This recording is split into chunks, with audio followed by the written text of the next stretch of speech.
Well, I remember when your book, Londonistan, came out, and that's a few years ago. It's over a decade ago that it came out. I remember it very well. And when it came out, there was no Arab Spring. Hadn't happened yet. There was no war in Syria. Hadn't happened yet. The mass migration to Europe, that's of the last 3-4 years, hadn't happened yet. But you obviously had a significant Muslim population in London because you were talking about back then when you wrote this book, an Islamic State, before there was an Islamic State. Well, what was worrying me at the time, and this was in the wake of 9/11, obviously, Yeah. when I think virtually all of us kind of woke up to the Right. fact there was such a threat. What then became apparent to me over the following few years was that the British political and intellectual establishment was not only not dealing with this threat, but wasn't prepared even to identify it as the threat that it was, based in what I consider to be a form of religious fanaticism, a particular interpretation of Islam, which had taken hold in the Islamic world and was backed by the most powerful forces in the Islamic world,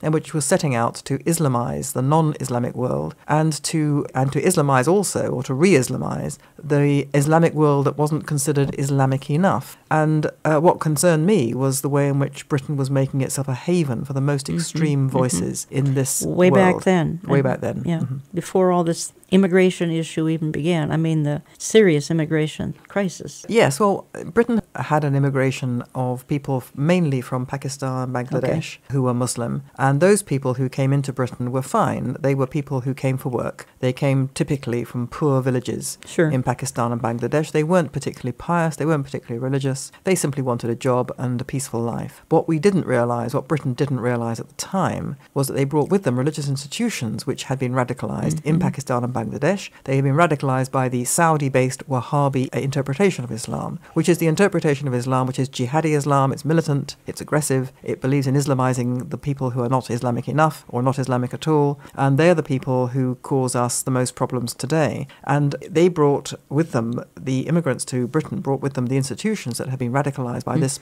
Wahhabi version of Islam.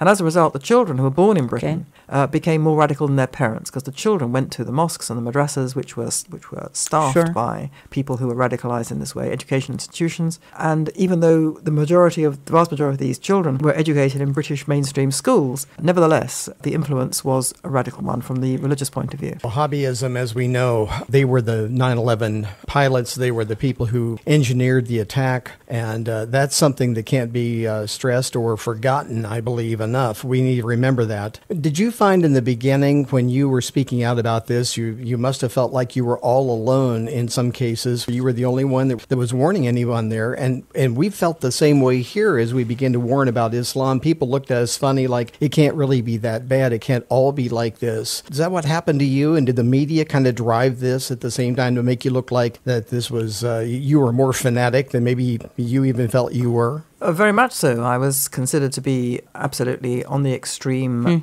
edge of discourse, that I was being alarmist for no good reason, that I was demonizing an entire population. And this was despite the fact that I actually have always, in everything I've ever written and said about this Islamic problem, I've always emphasized that we cannot generalize, that there are many millions of Muslims who do not subscribe to this particularly extreme interpretation of Islam. Many of them came to Britain because they were fleeing from it. They wanted to live under Western human rights. They wanted to live in peace and security and raise their children, have good jobs, and just have a nice life. And the majority of people even today who are the victims of this terrible Islamic extremism are in fact Muslims. But at the same time, what we've been through, and what we're still living through, is a situation in which our leaders, our political leaders in Britain and America and in mainland Europe and elsewhere, just deny that this thing has anything to do with Islam. I mean, in my view, this is an interpretation of Islam. It's a particular interpretation. It's not subscribed to by everybody, but it is rooted in the theology. It has theological sources.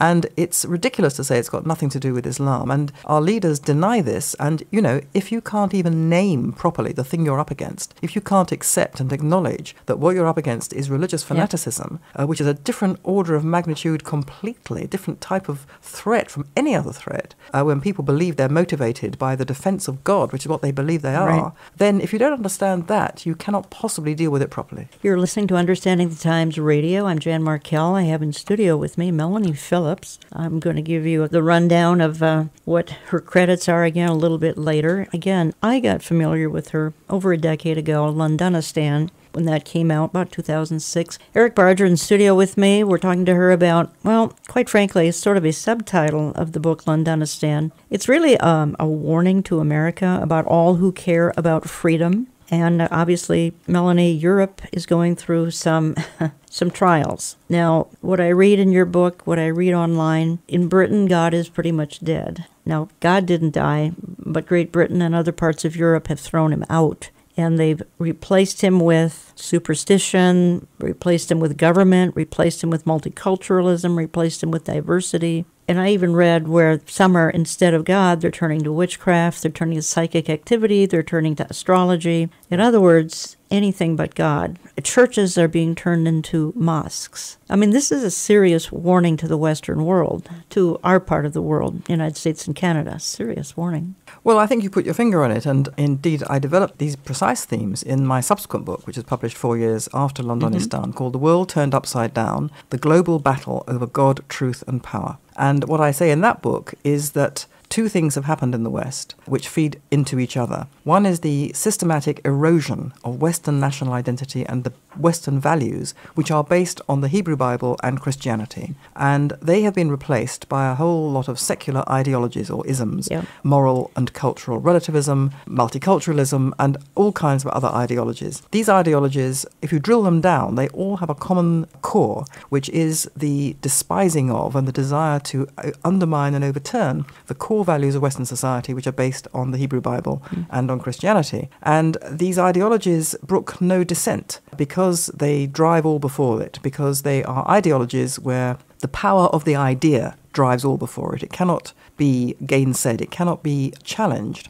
And the reason it can't be challenged is because it's not just an idea. It's not just a point of view. It's a point of view that is considered to stand proxy for virtue itself. If you believe in multiculturalism, for example, you are motivated by the desire to make a better world based on the erosion of bigotry. Bigotry only comes from people being divided, so you avoid division by saying that no culture can consider itself to be superior to any other. And that way you basically get rid of bigotry from the human heart. Who could possibly disagree with that? Well, I would disagree with that because I personally think the West's values, based on biblical morality, are better than anyone else's values. But if I say that under the doctrine of multiculturalism, I'm a bigot and a racist and a phobe and all the rest of it. So these ideologies can't be gainsaid. You cannot argue against them. And as a result, not only are they destructive of the basis of our Western society in and of themselves, but they bring about inexorably a situation where they stamp out dissent.